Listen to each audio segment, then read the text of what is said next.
The 5 biggest mistakes I made as a buyer's agent so you don't have to. Most buyer's agents look at top performers and assume they just had a smooth, straight path to success. But the truth is, the path to the top 1% is paved with expensive, frustrating and exhausting mistakes. I'm Shane Hiscock, founder of Locate Buyers Agency. We operate in the top 1% of the industry and our boutique agency buys a property every 2.3 days. But I didn't start there and I made every mistake in the book along the way. In this episode, I'm going to pull back the curtain and share the 5 biggest mistakes I made when I was building my business, what they cost me and exactly how you can avoid them. The first mistake was thinking I could do everything myself. See, I came out of a corporate career with a large corporate IT firm where I learned a lot of skills that I thought would be transferable, and I decided to jump into the buyer's agent industry because, of course, it's exciting, it's fun, it meant that I could be outdoors, I had freedom involved with it. But what I found, I had to be everything all at once. I had to be a business builder, which meant I needed to learn things like legal agreements, I needed to learn HR, I needed to learn about CRMs and systems management, I needed to learn all the different things that there were involved with being a buyer's agent. And so what that meant was that if you look at time and how you break up your week, a lot of my week was spent learning a whole lot of different skills that I didn't really have in the corporate world that I need to then try and transfer into buyer's agency. But I needed these things in place to be able to grow. But what it means is that you end up splitting your time up. So if you I think about it like this, right? That if you're trying to get to a goal, and obviously trying to get to a goal of being a successful buyer's agent and helping a lot of clients and buying lots of properties, then the best way to do it is to focus your time on the key things. But what I ended up doing was I was focused on a whole bunch of other things. So my time got split up. And I look at it like a circle, right? A circle as a business owner includes in it all of those things that I mentioned before. And that circle being all of my time meant that each week I had to split it out and spend time on learning the agreements, learning the legal side and understanding that. I had to try and learn the market at the same time. I had to lead gen and go and try and secure new clients, that kind of thing. And it just meant that my focus was split up. And I spent the first, let me think, it was 2010 that I first started a buyer's agency, and I went all the way through to 2018 trying to learn all of this kind of thing. The problem that it caused me was there was a lot of indecision. I didn't really know if what I was doing was right. I would second guess myself. I'd have all these conversations going on in my head. It was like 10 different people giving me advice all the time in my own head, trying to work out what the right thing to do was. And that just burned cycles and slowed me down. In fact, slowed me down so much, what was the outcome of all that is that I honestly nearly went bankrupt, which was very, very stressful and not something I would wish upon anybody. So that is one of the first key mistakes that I made. I did join an agency for a short period of time, and what that did is it helped me see whether what I was doing was right or wrong, and it helped me realise what to do next to improve myself and go forward from there. One of the next big mistakes that I made, and I think if you're in real estate, you will do a lot of this as well, is that you follow a lot of other people in the industry. And a big mistake that I made was constantly comparing myself to others. I learnt this saying, it said, comparison is the thief of joy. And that was certainly the case for me. I would set a goal and then run hard towards it and maybe fall short and not achieve it. And I'd be comparing myself to other people going, oh, look, they've achieved it. They're up to here. I wish I could be there. And all of that was just, I guess, causing anxiety and stress in my life. I learnt this concept, and I learned it from a book called The Gap and the Gain. And the concept was to stop comparing myself and looking at the gap from what I set as a goal to what I achieved. So stop looking at the gap, because focusing on the gap, as I said, just causes anxiety, stresses you out. It's not healthy for you. And I started to look at the gain instead. And I remember clearly when I made this shift, instead of reviewing my month's results or my 6 month or 12 month against other people and where they were at and where I wanted to be at, I started comparing it against where I was at previously. When I stopped comparing the gap and I started looking at the gain, so I looked at where I'd come from and where I got to each time, I'd do that in a monthly kind of sequence, right? And I'd look at where I was at the start and where I was at the end. And I started to see that I was actually making progress. And when you see that you're making progress, it helps you in a lot of ways. So it helps me build more confidence in what I was doing. And more importantly, it just gave me a more positive mindset. I didn't get anxious anymore. I wasn't like beating myself up. I don't know if you've been doing any of that, but I do see it a lot. I see buyer's agents and people trying to achieve goals where they're beating themselves up for not getting to where they should be, so to speak. So I highly recommend stop comparing yourself to other people. It's an important thing to know that everyone's journey is different. They came from a different spot. They got to where they were with different skills. They've had different challenges. And what you see on social media is not necessarily representative of all of the challenges that people have had. So keep that in mind. And when you move forward, start measuring the gain, not the gap. The next thing that I did that I feel was a big mistake was I started leaving my health and fitness to last. So what I mean by that is that I'd constantly tell myself that I've got too much to do. There's too many things, I'm not achieving these results yet, so I would work constantly. And I do agree that hard work and hustle is needed.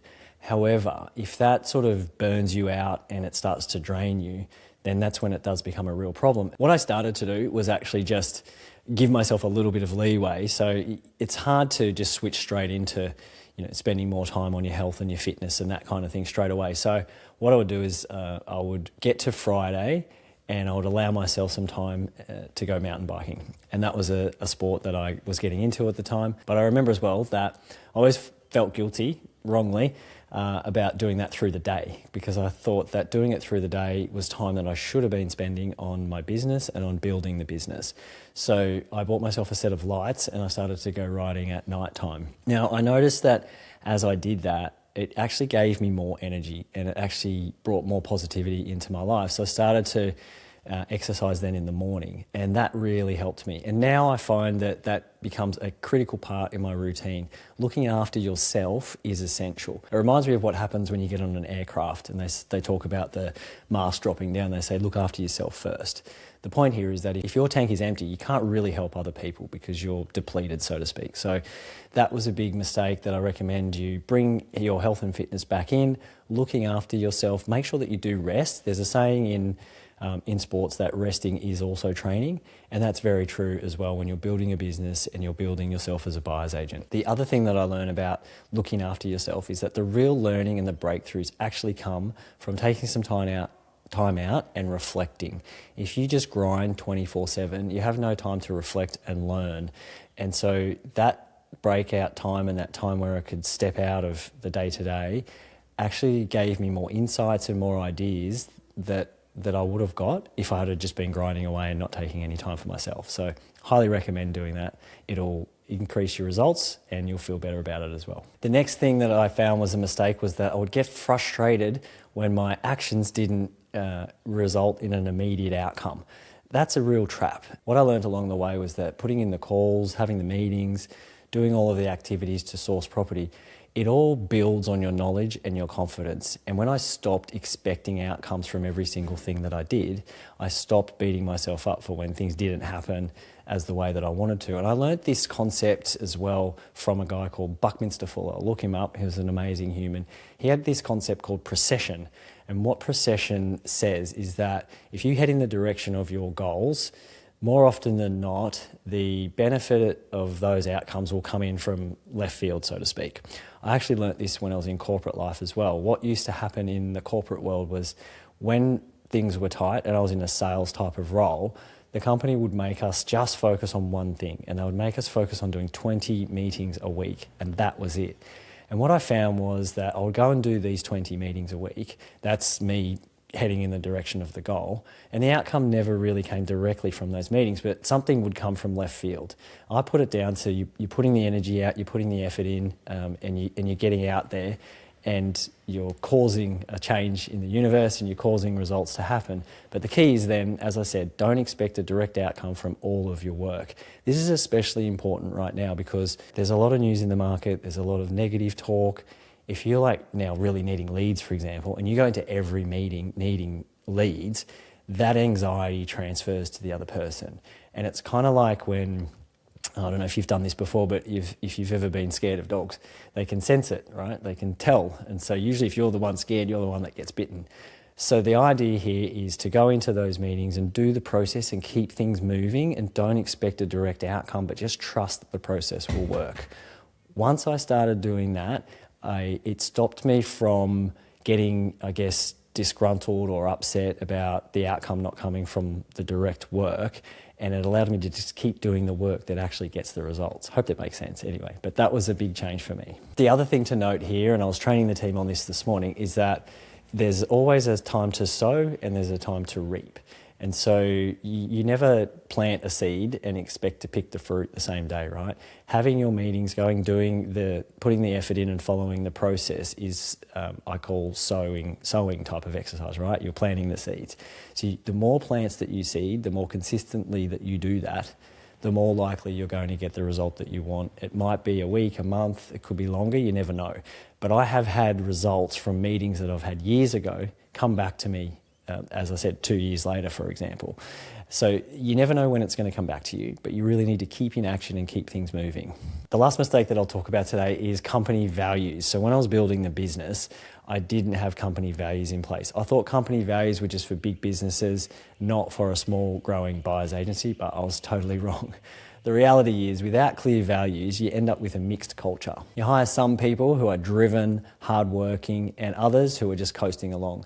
The consequence of that was that the driven people get fed up really quickly with the coasters. They look around and think, well, they're not working too hard, why should I? And it drags your top performers down.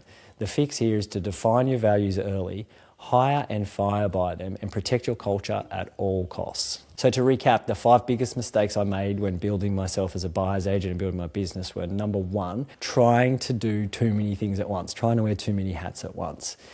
The key there was to really just pick the 3 things that matter and focus on those. Number 2 was letting comparison steal my joy. Number 2 was comparing myself to others and letting comparison steal my joy. Number 3 was sacrificing my health and losing the energy and reflection time I actually needed to grow. And number 4 was letting frustration of over-delayed results drive me into an anxious state.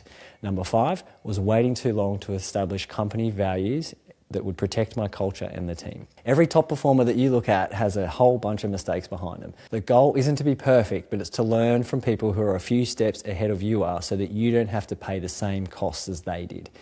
If you want to surround yourself with agents who are sharing these lessons and actively scaling their businesses, jump onto the Elite Buyer's Agent podcast and join the community. If you want to surround yourself with agents who are sharing these lessons and actively scaling their businesses and learn more tips and secrets to building yourself into an elite buyer's agent, I'm really excited to say I've now created an online community that you can join for free, and I'll put the link in the podcast notes below. Stay tuned for the next episode.